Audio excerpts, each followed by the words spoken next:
as a part of the new system, Bernie said he'd give me a thumbs up when it was okay to start.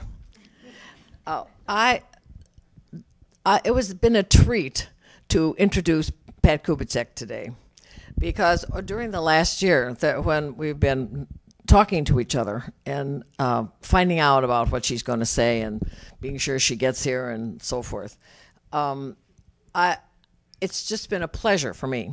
We're about the same vintage.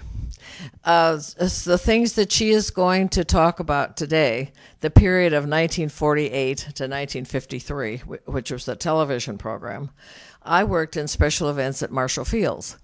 And at that time, I was involved in many of the same things you were, sort of the era and the kind of feeling about, the big deal about the Chez Paris and Booth 1 at the Ambassador and some of these stars. So Gene Perkins thought it would be nice if we could get some pictures that were hers. And, I thought you were waving to me. No, I'm sorry. I'm fanning. Oh, okay, good. Keep fanning. So Pat looked in her vast archives of things and found some pictures and sent them. And we have had them. I've had them reproduced. And Dee Hanson's going to pass around. I have 8 folders in addition to the one that Pat has and Gene has a copy of, and for Gene and the program chairman to take a look at, of some of the pictures that of people that she was involved. They were involved with their TV forecast. And Dee, I think you can pass them around now. And there'll be 4 down each segment, each section here. Looks like this. And I figured that everybody wouldn't want one to take home for keeping their pile of tricks. So just take a look, and when you're finished, just leave them on the desk in the front hall. Well, I don't know how you know Pat Kubicek, but at the end of this program, you're going to know her a lot better. She was born, Patricia Cooper was born in Chicago, but moved to Maywood. And when she met Robert, who became her husband, she moved to Oak Park and lived most of her life in Oak Park, River Forest area. And she had a training in journalism, and that training morphed into art, architecture, marriage, and motherhood. She had her husband, Robert, about whom you'll hear later, now deceased. They were together with their program with the TV forecast. And so you'll hear more about him later. The motherhood, 2 children. One is Kirk, and he's with us today. And Kim. And Kim couldn't be with us today. She's in Athens, Greece, and she's lived there mostly for quite a while.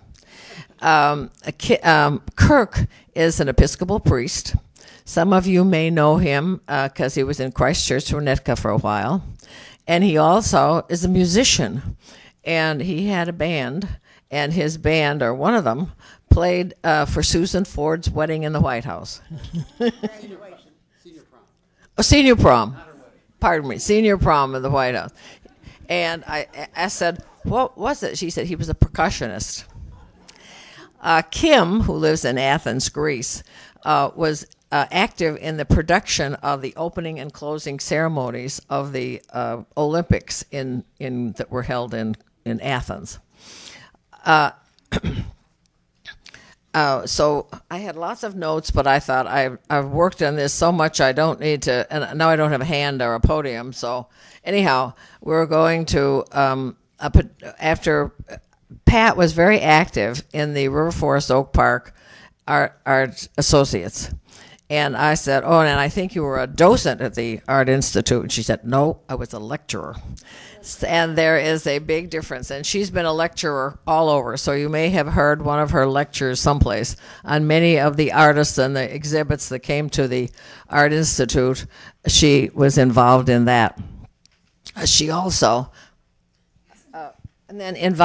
she was involved in, she led tours to Boston, to Turkey with the Art Institute. So she's been all over, and you may have been on one of those things. If you are in the Fortnightly, she's almost a 40-year member of the Fortnightly, which she will be next year. And she has been on just about every committee, either as chairman or as a member in the Fortnightly. And she's lived here until she moved to and became a non-resident member when she moved to Maryland a few years ago. If you were lucky enough to have one of her tours of the house, she used to give tours of the house to all new members as part of the orientation. Oh, I see some heads going, so you did get one. Well, she would go room by room and describe artifact, by the furniture and the architecture and the history and who did the tapestry and what they were from. So she was a font of knowledge. Well, two of her good friends, Robin Goldsmith and Mary Shea, thought that font of knowledge should be recorded in some place. So it was, and it's in this book, and it's in the office upstairs, and it's the social and architectural history of the Fortnightly. So this is preserved in print. Her most recent project, she did a research and lecture in Maryland just a couple of weeks ago on early Roman glass, a 2nd century BC to 3rd century AD. So that just gives you an idea of Pat. And I could go on and on with all these stories, but now let's get to Pictures in a Box and Pat Kubicek. I'll get out of the way so you can get in your chair.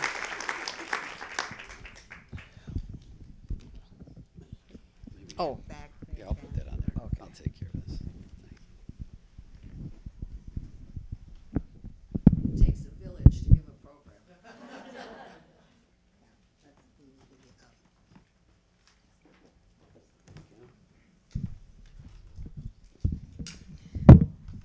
the table? In what? Hopefully.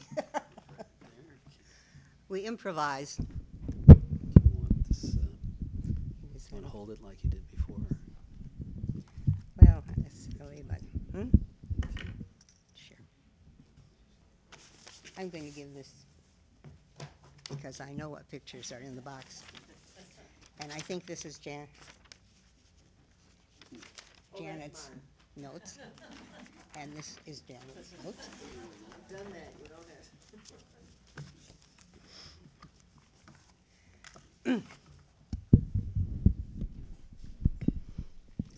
And I don't know if Bernie has to give another thumbs up or if I can just go right into it. By now you know more about me than I know about myself. Lunch at Fritzl's, dinner in the pump room, a late-night drink at the piano bar of the Sherman House, a party at the Playboy Mansion, a show at the College Inn to spotlight the latest radio personalities who are about to move to television. Would you believe? Dave Garroway. Like most individuals in 1948, I knew little about television. It was not even on my radar. That was until an unexpected phone call would catapult me and my husband into the world of entertainment. The caller, a former associate at the Herald, the newspaper I edited before my marriage, spoke of a new enterprise to publish a weekly television magazine that would include the schedule for the day of the various programs. It had been done in the early days of radio. His partners included a former head of production from Pioneer Press, and this was encouraging. His question to me was, would I join the venture as the editor? At first, I demurred. I was enjoying not working at the moment, and since my marriage in late 1947, I had been through one political campaign and another was about to begin. But at dinner that evening, I shared the news with Robert, who responded I should talk with Les. So a date was set, and the outcome of the meeting was that we became the founding editors of Television Forecast, the nation's first continuously published weekly television magazine. To appear to have a staff, I would write under my maiden name, Patricia Cooper.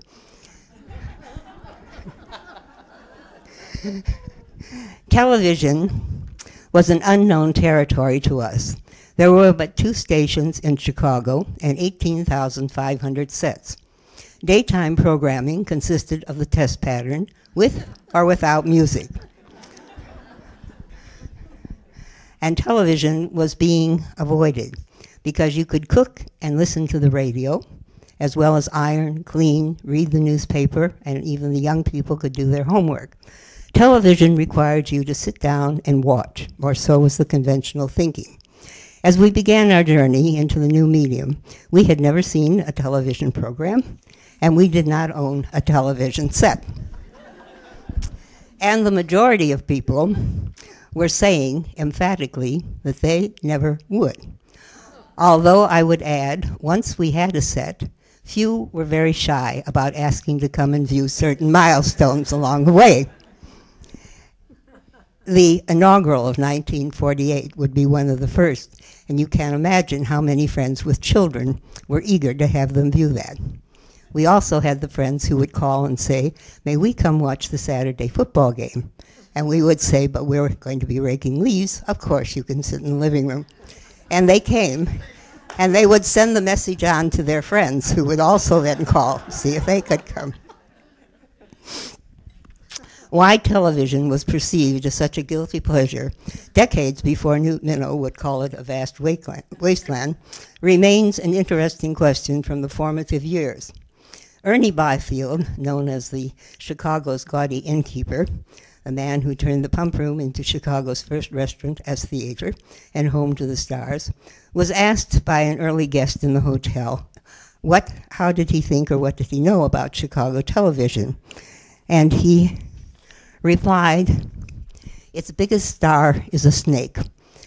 He referred, of course, to Oliver J. Dragon of the Vermont Dragons, who was deeply offended upon hearing this, leading to a lively discussion on Kukla, Fran, and Ali, one of the city's earliest successes.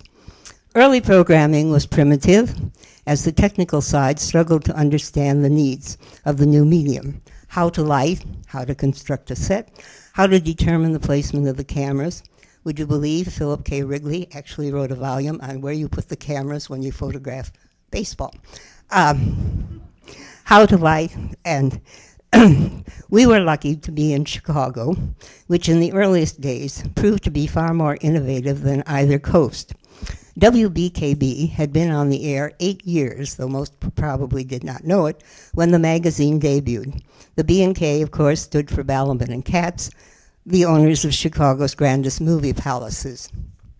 Captain Bill Eddy, an electronic genius who held over 100 patents in the field and who had actually worked with Farnsworth at an earlier date, was in charge. He was the only man I ever knew to sail a Chinese junk made for him in China on the Lake Michigan. He was a man who took chances, and he operated with a distinct flair. Sterling Red Quinlan, our publicist that we had as a contact, actually, in that point in time, was hired to run the turntable behind the test pattern. And as an assistant, he would actually write the releases. He lived in Forest Park, and so on his way home, he would drop them at our apartment in Oak Park. It was a very fluid situation. He would eventually head the Chicago operation and eventually move to the national division. And it was interesting to watch over the years how the medium developed its own leaders.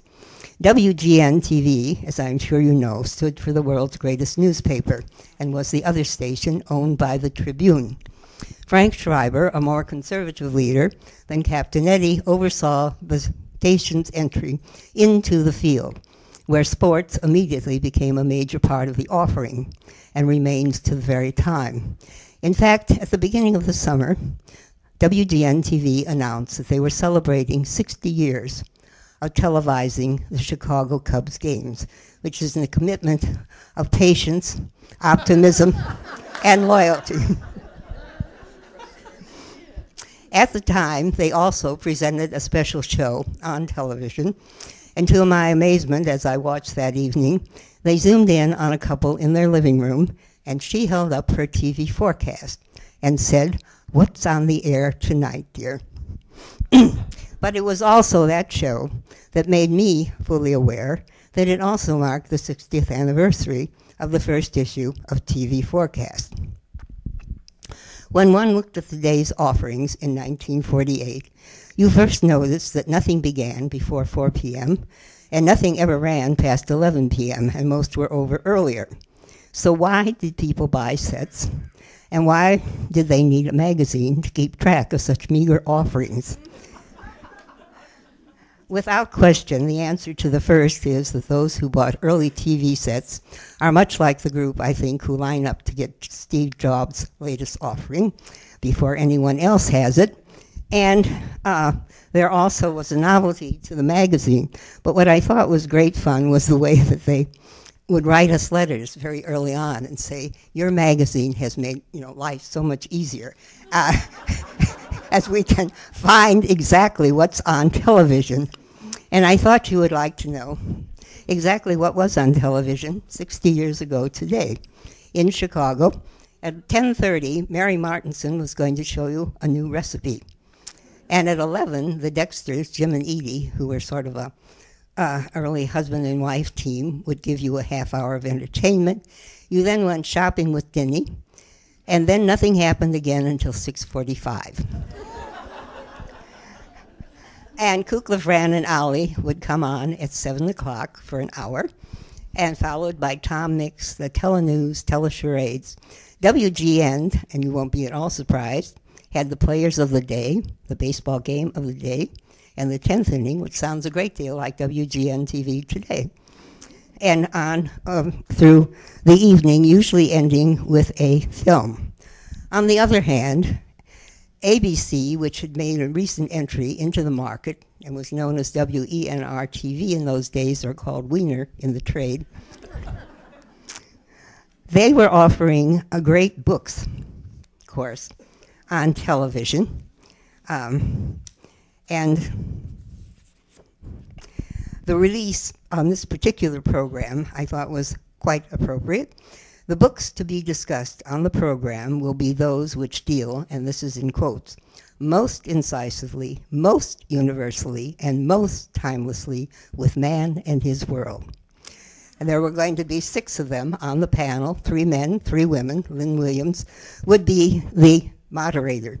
They also went on to say that the panel would be made up, it would include everyone from bankers to bakers, which I found an interesting combination, and from editors to housewives, and that Dr. Hutchins would appear on the first program. But in addition, they also presented the Chicago Symphony Chamber Orchestra within that week with Raphael Kubelik directing, so that there was meat to some of what was being produced at that time. On the other hand, if you turned to the next day and you went to WENR TV, this was Friday, 60 years ago today, tomorrow, it said, note, WENR TV will not televise this day, but will return Saturday, September 3rd on channel. Which also speaks to the fluidity of what was going on at that particular time. And so there was the sense of novelty. Without question, the leading show in those very early days was Kukla, Fran, and Ollie, perceived initially as a puppet show, but never meant to be perceived that way. Burl Tillstrom, who was the genius behind the Kukla Players, had begun staging short dramas with his teddy bears when he was a small child. Went on to building dolls, sets out of orange crates, and as he said, lace curtains, and was happy to have a new neighbor who turned out to be the sister of Tony Sarg, the famed marionette operator. And she took an interest in him, helped him get his acts together, and as he pointed out, they would put them on in her backyard, and at 10 cents a head, he would say at a later time, we made money. He would continue through his high school days at Senn with various theatrical groups, and then won a scholarship to the University of Chicago, which briefly interrupted his theatrical activity. He also has said very candidly in a later interview, I did not like college.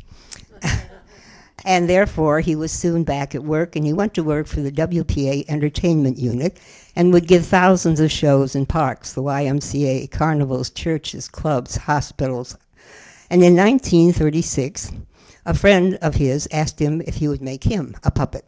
And Burr produced the doll, and when he was ready to ship it off, as he would tell us later, he looked into the box, and it was so pretty, and it was so cute, he didn't want to send it, he told his mother. So he made another for his friend, and this new nameless friend went everywhere with Burr.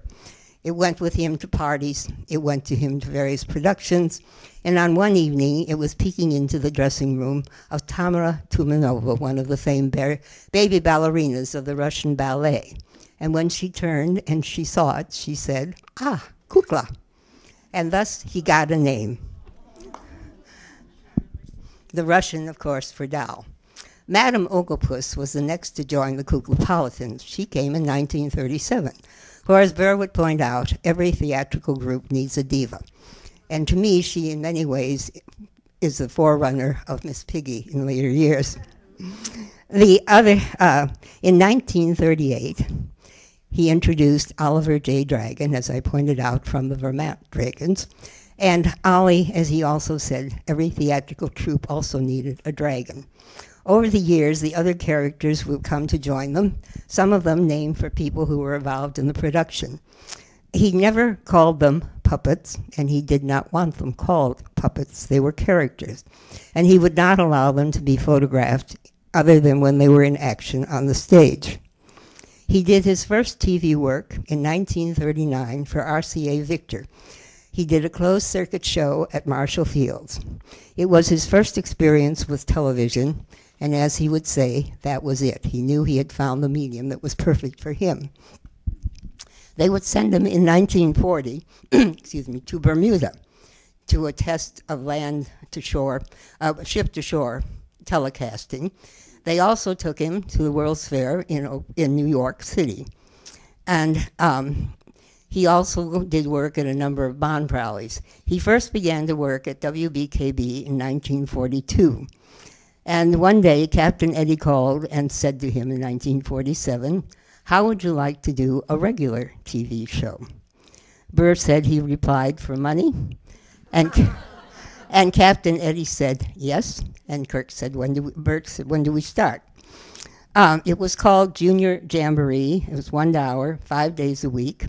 Beulah Zachary became the producer. She had long been at WBKB. Louis Gomovitz became the director. Jack Fascinato composed the music. And Joe Lockwood, who had been working with Burr now for some time, was responsible with working with him behind the stage and developing costumes and sets. You may forget, but they used to do very elaborate pageants on Kukla, Fran, and Ollie. As I say, it was never meant to be a children's show and was one of the most sophisticated on the air. And it was not long after they had begun that Gomovitz, the director, said to him, "I think you need a pretty girl," and suggested that he might be interested in Fran Ellison. He had worked with Fran at a war bond rally on North Michigan Avenue, so he called her. Fran Ellison was born near Waterloo, Iowa, educated at Coe College, and taught school for 4 years in the rural section of Iowa, before beginning a career as a vocalist on a radio station in her home state. She came to Chicago 4 years later to work on Club Matinee and Don McNeil's Breakfast Club, would leave her short period to work at CBS, and then return to the Breakfast Club as Aunt Fanny, a character she had created when she was still in Iowa, and for which she wrote her own scripts, and that's important. It was first intended, interview I did for the magazine was one morning with Fran after she had come off the air from the Breakfast Club. And this was followed at a later time with a visit to her townhouse on North State Parkway that she shared with her husband and music publisher Archie Levington. Tall, slender, friendly, and outgoing with a lively personality, she proved the perfect friend for the Kuklapolitans, where this was a totally unrehearsed show, a totally ad-lib show, a totally unscripted show. In the afternoon, Burr, Fran, Gami, and Beulah would sit down, toss around several ideas, and then go on the air and produce the show that you saw. That's why she was so perfect. I also asked her how she found working before the camera, having spent most of her time in radio up to then. And she would share with me that she felt that the camera just took the place of the live audiences that she worked at before on the Breakfast Club.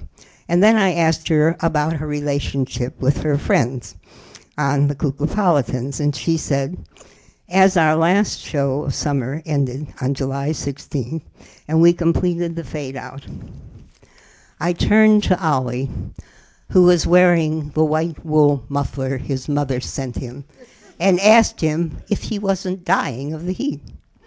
And then realized, of course, he wasn't. But more than that, I think the key is she didn't turn to Ollie, and she didn't just call it a wool muffler. It was totally within the context. It was not just a wool muffler, it was one that Ollie's mother made for him and sent from Vermont, which showed how real they were to her. I last spoke to Burr in the early 1980s when I hoped to persuade him to appear at something at the Art Institute. But he was at work at that time on a new venture for the theater, which he would eventually present at the Goodman. The Kuklapolitans today, as you well know, live in the History Museum here in Chicago. Fran, I would be asked to bring as a speaker to some other venue. One of the things you learn if you were involved with television, everybody wanted your friends as a speaker. And I remember calling her, and she agreed, and I said, what is the fee? And she said, I do not take a fee for anything like that. You make a contribution to charity, your choice, your amount. As daytime began to develop, cooking, shopping, and exercise shows arrived. And by January 1949, so had the coaxial cable, which would allow the bringing for the first time shows from out of Chicago into the city. In terms of shopping, one of the earliest that I would interview was a young woman named Denny Butts. And she is a perfect example of how easy it was to become a star in television in those days.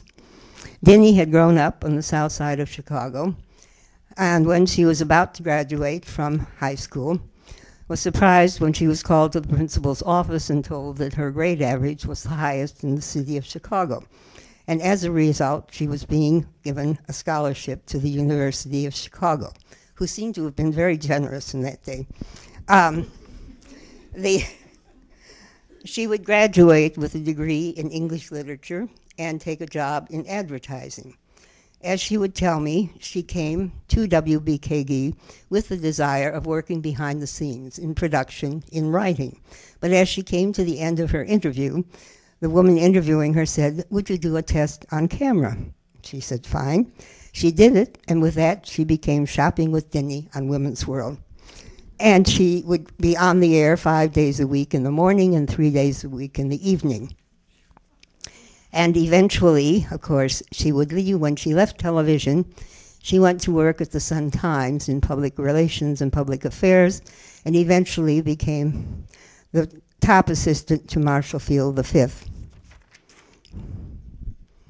Or as when he left the paper, I said, where's Denny going to be? And he said, with me.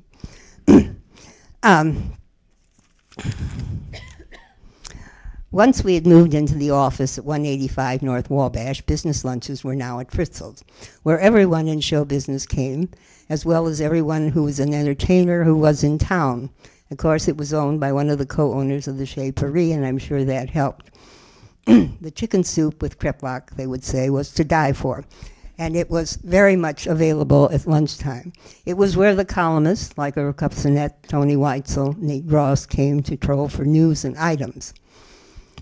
At the pump room, if you were a friend of the house, and we suddenly were, you were seated in booth 10, which is the one opposite booth 1, and considered the second best seat in the house. We also soon began to be invited to some of these incredible openings. The Guildhall was Ambassador West was new, and the first was to a room that was called the Bath, and this would bring together people from television and from the theater and from the press. And I remember when we arrived on that evening, Robert was told to kneel down, and a very gloriously dressed individual touched his shoulder with a sword, and he rose, Sir Robert Kubasek. And we were then introduced as Sir Robert and Patricia when we entered the room. Life was always some form of theatrical activity when you went to the Ambassador hotels. In addition, when they opened the Guildhall, they brought Arthur Godfrey, who by now had become a major factor in television. Godfrey, who was this folksy individual who loved to strum his ukulele. And so we came to the Guildhall that evening, and there he was in blue satin knee pants, blue silk stockings, buckles on his shoes, and a harp playing behind him. It was this sort of total incongruity of the man and the setting, but he was here to kick it off. It was at that time that it was pointed out that he had lived in Chicago briefly and had been a taxi driver in Chicago, and it was thought it was appropriate that he was back in the city. He put things straight. He told us he had not lived in the city more than a couple of weeks, and he'd only driven a cab 1 week because he did not know where anything was.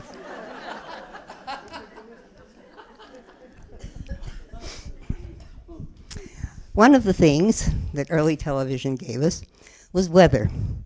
If you think back, how often did you think about the various wind chills, the highs, the lows, the fronts, the clippers coming through before you had television weather people? It became immediately very important. It became a very visual thing. We had maps. Clint Ewell became one of the earliest, a meteorologist who often incorporated his wife into some of his presentations. And P.J. Hoff, the other one, also was a cartoonist, and therefore he often put cute and clever drawings into his weather report. I spoke a minute ago about how Denny came into television, and indeed there were a number of ways of arriving. Lee Phillips, who I'm sure most of you are aware of, is another who came to television initially to show you how to arrange flowers that came from her family's florist. And then eventually worked her way before the camera with a highly successful talk show, which was very much focused upon social issues. She would marry William Bell, who had honed his skills as a soap opera writer under Erna Phillips and Agnes Nixon in Chicago, and together they created The Young and the Restless and The Bold and the Beautiful. And they continued to produce them from here for a long period of time before eventually moving west with Bell Phillips Productions. Today, Bill is dead. He died about 3 years ago, but Lee continues at the top of the production company.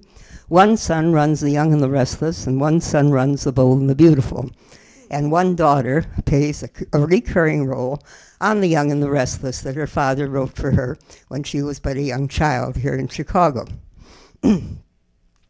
Another who became a personality was Jim Moran, the courtesy man, who sold cars. Probably the first who decided he could do his own ads, and he was a personable individual. He was not the loud or screeching type. He was indeed a courtesy man. Jim had one eccentricity, which we all became aware of, and that was anything he gave you had on it from Jim Moran, the courtesy man. And therefore, I have in my possession still a handsome mahogany cigarette box, and where the brass plate would have had Robert's initials, ours says, from Jim Moran, the courtesy man.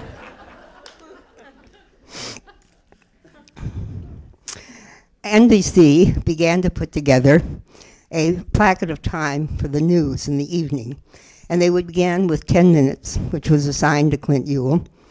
And then at 10:10 came Dorsey Connors, who knew everything there was to do with a coat hanger. And Dorsey had begun as the host of a show called Personality Profiles, which focused on Chicago's outstanding individuals as well as those visiting the city. The daughter of a powerful politician, she soon made her way into television. And I recall that she went on to write a column for the Sun-Times. She wrote a book, Gadgets Galore, which I also own. And then she, as I say, had all these wonderful tips for how you could entertain. And when Bob and I wrote the new members show for the tennis club in River Forest, we wanted, as we said in one scene, bouncing mothball punch. And the people in charge of the props said, and where are we supposed to get that? And we said simply, we'll call Dorsey and she'll give us the recipe. And we did, and she did. I did a major fashion shoot with Dorsey because eventually, by 51, I had 4 pages in the center of the magazine. And I asked where she would like it to be done, and she said, let's go to Madame Marguerite Pick's. I don't know how many of you are aware, but Madame Pick was the last great fashion house in the city.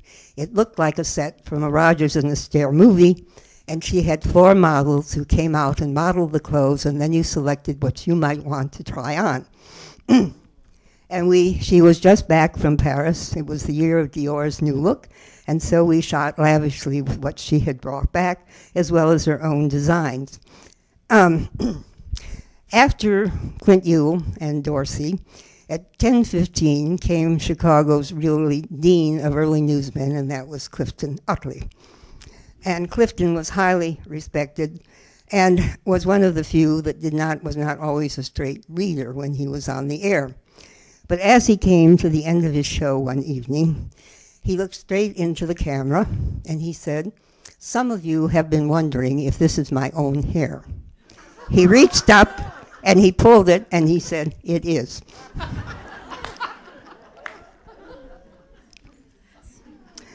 And at 10:30, they followed with Tom Duggan and Sports, which coalesced into that half hour of 10 o'clock news that we know today. Another true character upon the scene was Studs Terkel. Many people did not realize that Studs had had an active career in radio.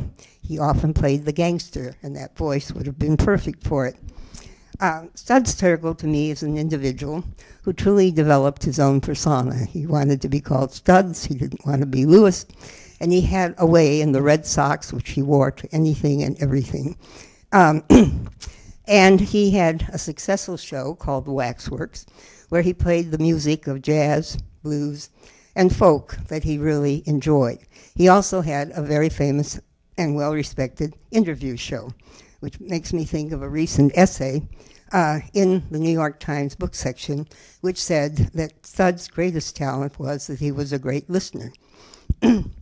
He put together a show which was called Studs' Place. It was set in a diner, which would have been right. It had to be a working man's place. The other characters were Chet Roble, the jazz pianist, and Win Strachey, the folk singer, and Bev Younger played the waitress. And again, like Kukla, Fran, and Ollie, they had a small session on what they might talk about, and then they went on the air, and it was a totally improvised show. It became very quickly the place you wanted to be on Friday night and enjoyed a very good audience. Unfortunately, one day, in that era that none of us are extraordinarily proud of, and we began to develop blacklists, which often had to do with one's activities as a student, his name turned up and the show was gone, which was really a sad loss for Chicago television. But as I think back about his work as an interviewer, the books that he has produced, the first book that Studs produced was Division Street. And I thought it was fun because it is so typically him. These people were very generous giving us their books and inscribing them. But this one says, "To Bob and Pat, here's to the good days past and all those yet to be. Joy and beauty and wonderful memories, fondly, Studs Terkel." He went on to produce an interesting show for the Blue Note Jazz Club, which was called I Come For To Sing, and which included Chet and Win, Big Bill Bronzy, the blues singer, and Austin Fleming and his 12-string banjo. And it was fun to go down there and to see them play. Chet also played at the piano bar at the Sherman Hotel, and there are all sorts of perks that come your way when you become involved in things like this.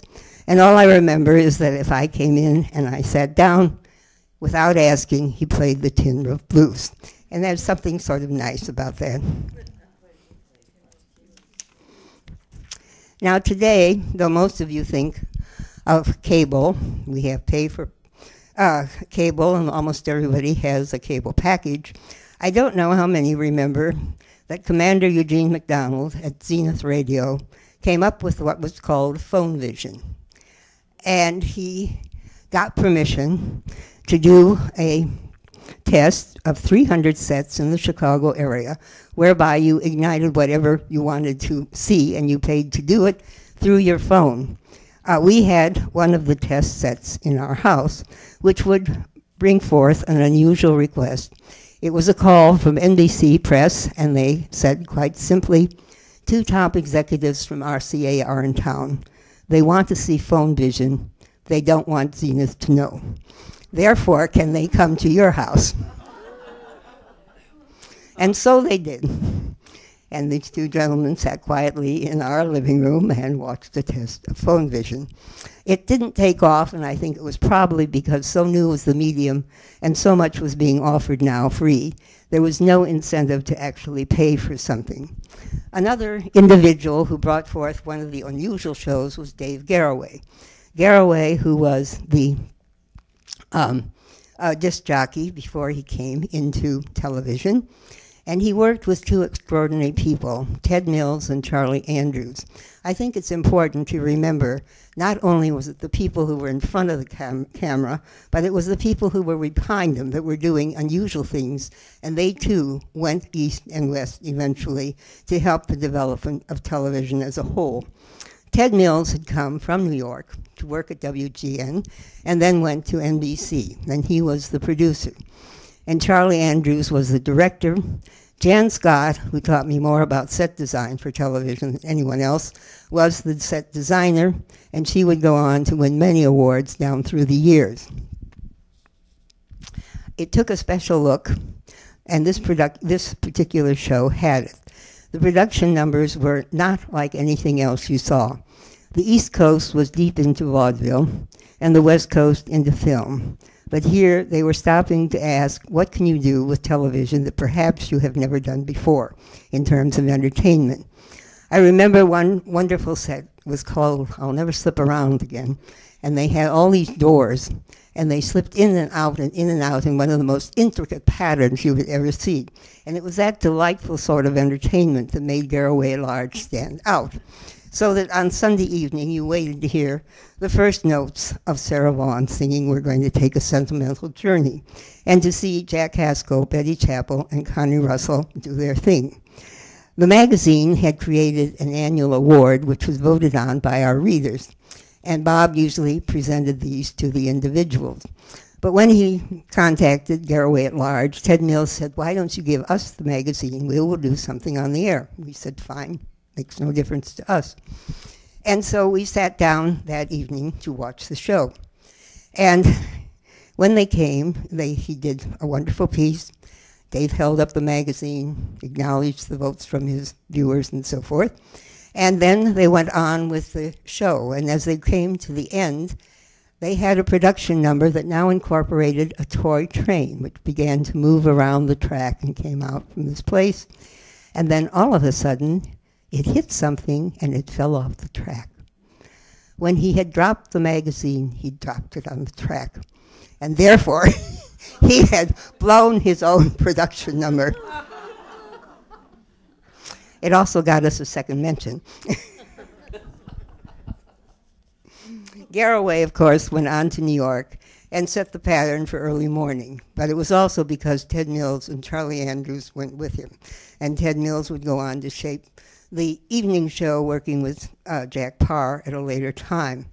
There was a young man in Chicago who, it was said, through his questions, made beauty contests palatable.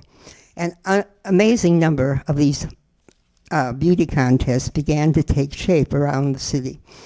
And we had Miss Television, we had Miss Railroad Fair, we had all sorts of misses. And they were part of probably your early reality television. But the young man who made it possible to poke a little fun and to make them a little livelier was named Myron Wallace. And of course, he eventually left us, and he, like Studs, still goes on with 60 Minutes as Mike Wallace.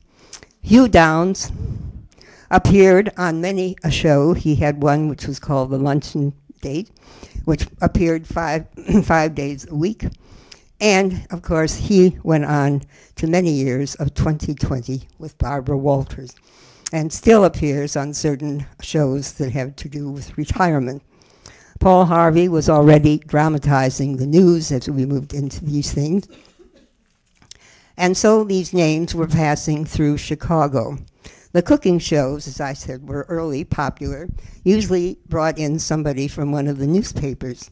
But in October of 1951, Creative Cookery with Francois Pope debuted. And after they had been on the air a bit, it was amazing the letters we got from the women who didn't know why he cooked in a three-piece suit and why he would not put on an apron. It was part of the mystique of the master chef. But after they had been on the air for a short period of time, someone decided to look into how their cookbooks were selling. And they talked to one of the local department stores, which reported that they usually sold 50 to 75 books, maybe over a 2-month period. In the first 2 months of the show, they sold 1,800. And that was before Oprah. In fact, 2 weeks after the show was on the air, they ordered a reprinting, and it originally wasn't scheduled to have gone forward to 1952. We also created 2 soap operas that had short life. One of them, which I love, was called Those Are Your Children. And if you know anything about the genre, if there's one thing they never know, it's who their children are. And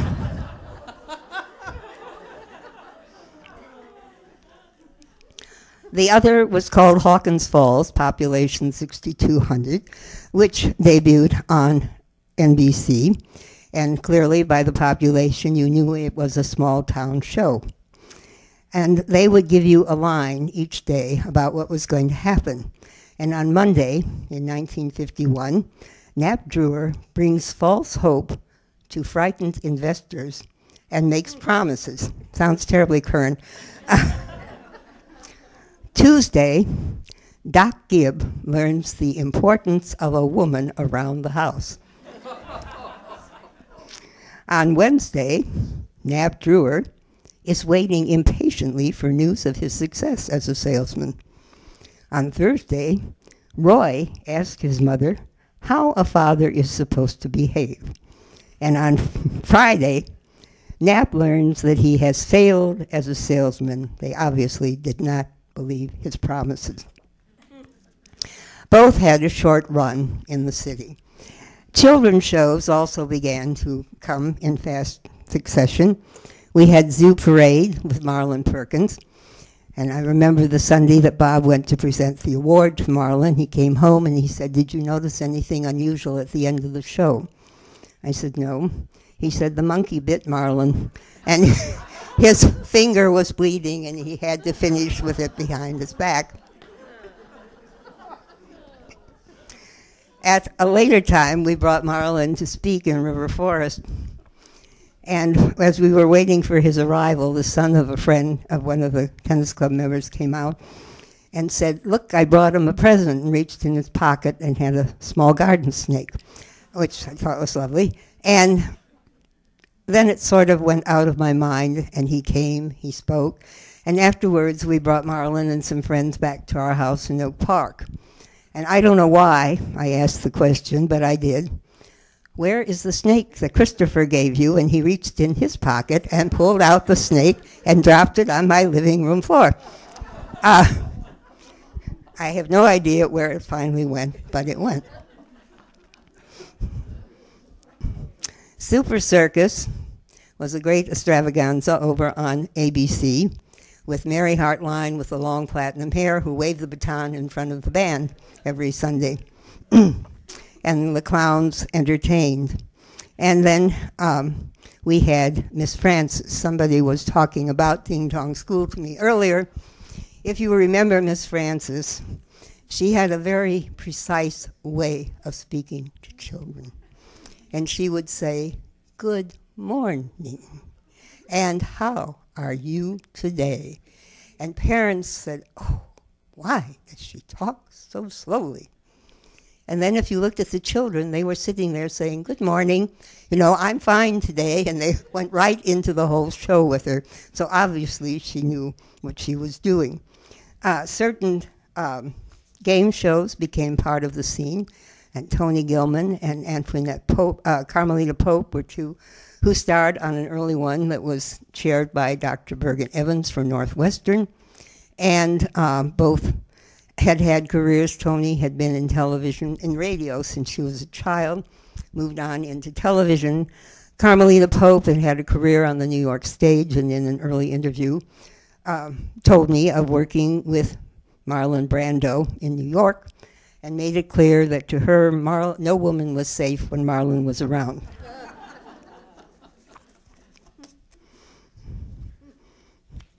So the whole area was expanding along the line. We had Uncle Mistletoe, who came out of Marshall Fields, and Johnny Coons, who voiced many of the voices on that and other shows in the early days. And it was a true extravaganza in many ways.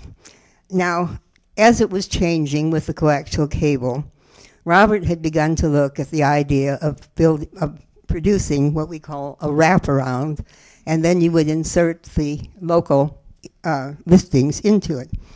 And he went to Philadelphia, where they now had Philadelphia Digest. He went to New York, where they had TV Guide. He went to Washington, to Baltimore, and all were interested, and the idea was that we would produce it and it would be produced here in Chicago. And then something happened. The Korean War, and he was called back into service. And the other gentleman did not want to go forward with the idea while he was there. I would share with you, because I think it speaks to the kind of personality that Dave Garroway had. When he left, he sent out a letter to everybody in town, and this one said, and this came back from Dave Garroway, which said, "Dear Bob, it may not be your custom to send mimeographed letters to your friends, but it's my custom not to send any letters except when an occasion like this arises. Hearing that you were back in the service was the saddest news I've heard since I heard that Ernie Simon had his picture on the cover of TV Forecast. Take care, Bob. Peace, Dave." Ernie Simon did the Kurt Stone cut-up, which, again, was a bit of a reality show. I was telling my son earlier today what I loved when they listed the shows that were open to the public and where you got tickets. WBKB always listed the Curbstone Cut-Up. Of course, no tickets. It merely said show up in front of the State and Lake and your possibility of getting on the show. Well, what occurred was that by the time Bob came back from the service, Walter Annenberg had looked at this whole idea, and TV Digest went down first, TV Guide went down second, and we had no alternative but to sell to him. And so the whole group of magazines were combined into what became what you know as TV Guide. What is interesting is that when we began, they weren't sure there was a market for this, but when we were a year old, there was a very active audience and market, both for sets and for the magazine along the line. When the newspapers began to print their inserts, everybody was sure the magazine was dead, but it kept growing. Somehow that never took the place of that small magazine on the top of your set. And so it grew into what would become one of the most successful magazines in the history of magazine publishing. For us, it was changing. Garroway had gone east. Cliff Norton had gone west. Ted Mills had gone east. Hugh Downs had gone east. Mike Wallace had gone east. It was that shift that took place because the market, the productions were now being made either on the East Coast or the West Coast. And Chicago, like other local markets, begins to shrink down to news and sports primarily as what they offer as the individual. Chicago made a very distinct contribution in terms of personalities to early television, but even more important, as I said a few moments ago, was the part that those behind the scenes played. Technically, we contributed a great deal. We knew how to shoot shows with more than one camera. We knew how to construct sets, as Jan Scott pointed out to me. You didn't do a set like for a proscenium. You shot a section of the set had to be designed for each camera that was focused on it. So this was a totally new concept in set design. And these were the things that we were also doing with great skill. I might also add that there was an individual who at one time was going to build a center and make Chicago the creative television center of the world. It never came to be. But we had an important role, and I think it's important to keep in mind that we did, and to respect those who gave a great deal, and that the quality of what we produced was far better than many people thought was taking place in television in those particular days. Thank you.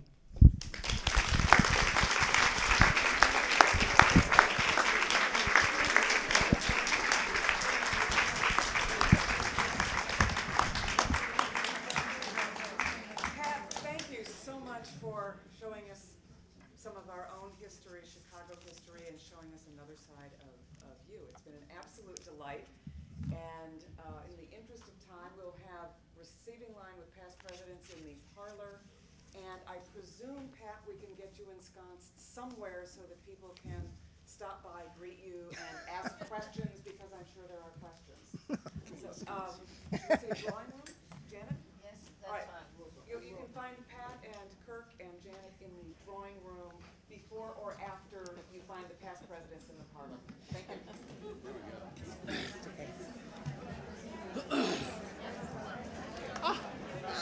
Look who's here. I had to come. I'm sorry I didn't let you know because I wasn't sure whether I'd be able to, but I wouldn't have missed this. Oh, so good to see you. How long are you here? A couple more hours. A couple Only more a hours. few hours we can't get you in. No. Oh, shame. I know. Well, I was just fabulous. Oh. I loved all your stories. Well, You were at your very best. well, good to see you and give my love to everybody. Oh, my love too. I miss you so much. Oh, my I God. miss you all too. I have to tell you, in the 47 and 48, I was dancing on Tell 'em. those entertainment shows in that Oh, tiny little stage stage. with the hot lights. Yeah. Incredible. So I was You were part of it. Well, we had a show on WGN, which was very, very primitive. It was called TV Mailbag. Part of the new system, Bernie said he'd give me a thumbs up when it was okay to start. It was been a treat to introduce Pat Kubicek today, because during the last year that when we've been talking to each other and finding out about what she's going to say and being sure she gets here and so forth, it's just been a pleasure for me. We're about the same vintage. The things that she is going to talk about today, the period of 1948 to 1953, which was the television program, I worked in special events at Marshall Fields. And at that time, I was involved in many of the same things you were, sort of the era and the kind of feeling about, the big deal about the Chez Paris and Booth One at the Ambassador and some of these stars. And so Gene Perkins thought it would be nice if we could get some pictures that were hers. And I thought you were waving to me. No, I'm sorry.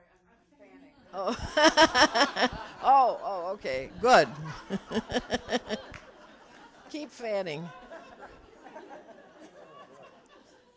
So Pat looked in her vast archives of things and found some pictures and sent them. And we have had them. I've had them reproduced, and Dee Hanson's going to pass around. I have 8 folders in addition to the one that Pat has and Jean has a copy of, and for Jean and the program chairman to take a look at, of some of the pictures that of people that she was involved. They were involved with.